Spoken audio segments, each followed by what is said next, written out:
बोंबील मसाला बनवण्यासाठी मी 7 ते 8 बोंबील घेतले। ते स्वच्छ करून घेतले। पोटाकडचा भाग काढून काळपटसा जो भाग असतो तो काढून टाकला आणि पाण्यात 5 ते 10 मिनिटांसाठी भिजायला ठेवले। याने याच्यातली सर्व धूळ आणि जे वाळूचे बारीक कण असतात ते निघून जातात। किंवा तुम्ही बोंबील भाजून सुद्धा घेऊ शकता। दोन्हीपैकी एक पद्धत वापरायची आहे।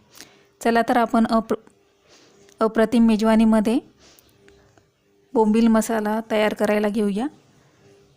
अप्रतिम मेजवानीचे छान छान रेसिपी पाहण्यासाठी चॅनलला सबस्क्राइब करून बेल आयकॉन नक्की प्रेस करा।